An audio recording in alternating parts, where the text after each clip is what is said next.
एक मिनिट फक्त भूमी होते सर्वांचे 10:30 वाजलेत. मला अध्यक्षांच्याकडे बैठक आहे. Okay roll. आदेश वेळ मिळाली का आदेश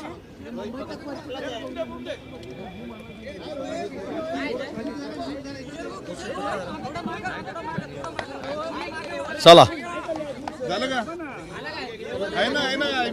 चला चला कोण रोल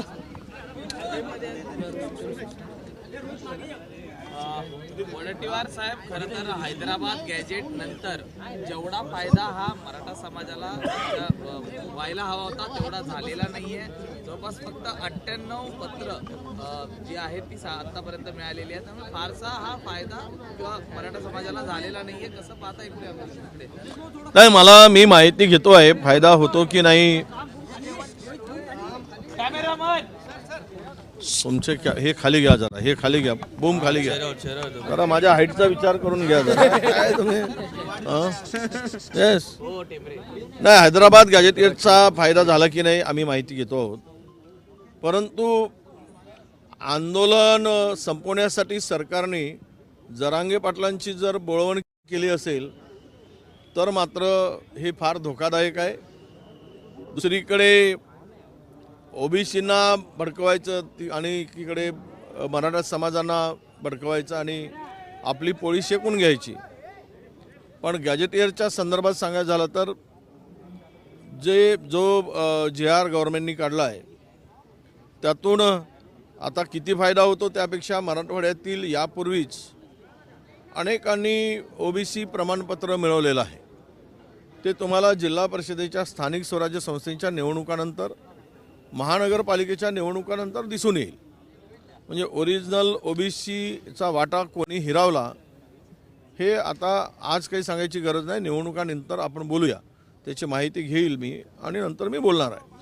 पण जरांगे पाटलांचं जे आंदोलन होतं ते संपवण्यासाठी जर त्या हैदराबाद गॅजेटियरच्या म्हणण्याप्रमाणे JR काढून जर फायदा होत नसेल तर मग चुकत कोण आहे? जरांगे पाटील चुकत आहे की सरकार चुकत आहे? चूक कोणाची यावरही मराठा समाज विचार करेल. आपण म्हटलं की निवडणुकीनंतर बोलूया, निवडणुकीपूर्वी जर यावर बोललं तर नाही, आता काही होणार नाही. कारण गव्हर्नमेंटने एक JR काढून कास्ट सर्टिफिकेटच्या भरोश्यावर फार्म स्टँड करायचा लोकल बॉडीज निवडणुकीमध्ये हे ठरवलं आहे.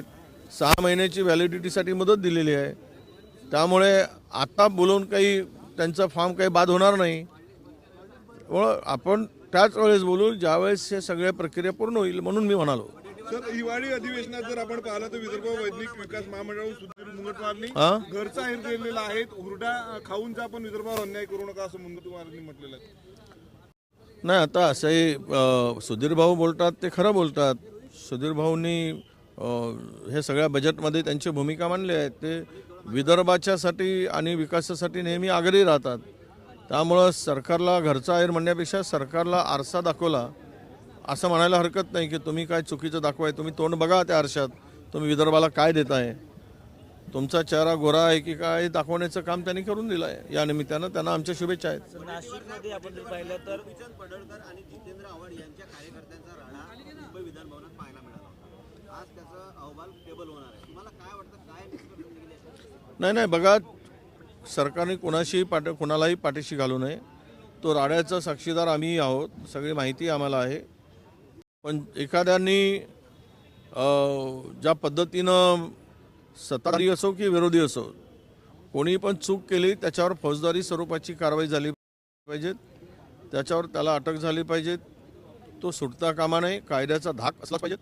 आणि विधानभवनसारख्या पवित्र परिसरामध्ये अशा प्रकारचे वैयक्तिक द्वेषापोटी, राजकारणापोटी राडे होत असतील तर याचं पावित्र्य कसं राहील? म्हणून कारवाई ही कडकच कारवाई झाली पाहिजे, कुठेही सुटता कामा नये. ती हिम्मत मुख्यमंत्र्यांनी दाखवली पाहिजे.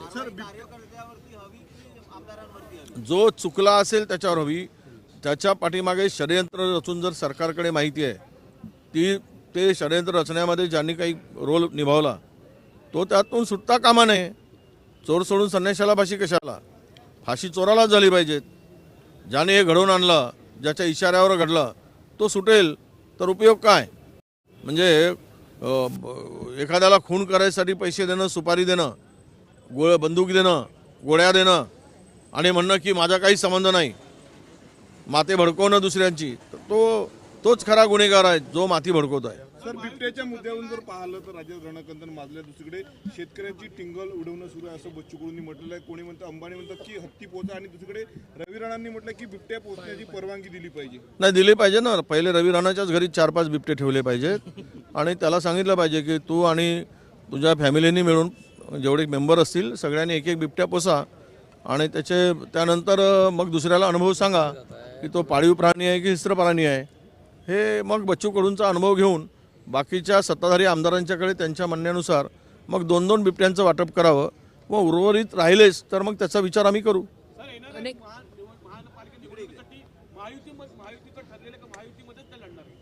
कोण लढू द्या, त्यांना माहीत आहे हे निवडणुका 20 दिवस लांबणीवर टाकून याचे निकाल फिरवण्याचं पाप करतायत ते. हे आता मी तुम्हाला एक उदाहरण सांगतो. घुगुस नगरपालिकेचा कुठलाही विषय हायकोर्टात नसताना तिथल्या आमदारांच्या इशाऱ्यावर, त्याच्या दबावापोटी निवडणूक आयोगाने, माझा थेट आरोप आहे निवडणूक आयोगाला, चॅलेंज आहे त्या निवडणूक आयोगाला, ही शब्द सांगायचा झाला तर माझ्यावर गुन्हा दाखल होऊ देत, हरामखोरीपणा करून त्या भद्रावतीची निवडणूक थांबवली कारण तिथे आम्ही जिंकत होतो म्हणून. काहीच कारण नव्हतं, कुठलंच कारण नाही. कोणीही हायकोर्टात गेलेलं नव्हतं, हायकोर्टात कुठलीही पेंडिंग नव्हती, तरी पण थांबवली कारण पायाखालची वाळू घसरली म्हणून. आणि अशा निवडणुका लांबणीवर टाकण्याचं पाप केलेलं आहे. कारण ह्यांना माहीत आहे की राज्यामधल्या निवडणुका या महायुतीच्या विरोधात चाललेल्या आहेत. आपसातल्या मारामाऱ्यामध्ये तो कौल आमच्याकडे आहे. म्हणून हे सगळे निकाल फरवण्यासाठी पूर्वीच सांगतात बावनकुळे साहेब, आम्ही 175 जिंकणार 268 पैकी. हे कशाच्या आधारावर, कुठला आधार आहे याला? 175 पेक्षा कमी जिंकणार नाही, पाहून घ्या म्हणतात. याचा अर्थ स्पष्ट होतो की ही सगळी बेमानी आहे.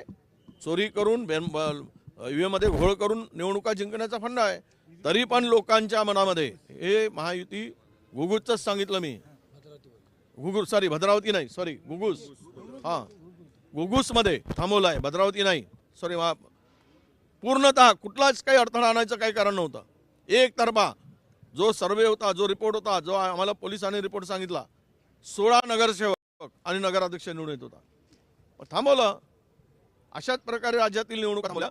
20 दिवसाचा वेळ घेतला मतमोजणीसाठी आणि उद्या EVM मध्ये घोळ करतील आणि निवडणुका जिंकतील. अरे इमानदारी निवडणुका जिंका.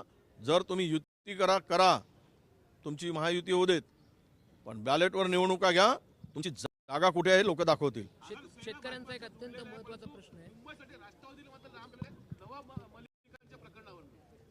बघा, मांडीला मांडी घालून बसायचं, सत्तेचा उपयोग करायचा, सत्ता मिळवायची, चोरांना जमा करायचा, दरोडेखोरांना गोळा करायचा आणि आम्ही इमानदार आहोत म्हणून सांगायचं.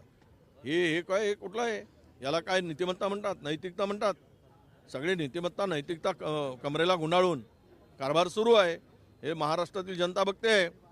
याला सांगायचं हा बदमाश आहे, तो चोर आहे, आणि सगळे घोटाळेबाज, सगळे जमीन लुटणारे, सगळे तिजोरी खाणारे, लुटून खाणारे, दरोडेखोर, लुटारू, चोर, डाकू सगळे जमा करून सत्ता चालवायची.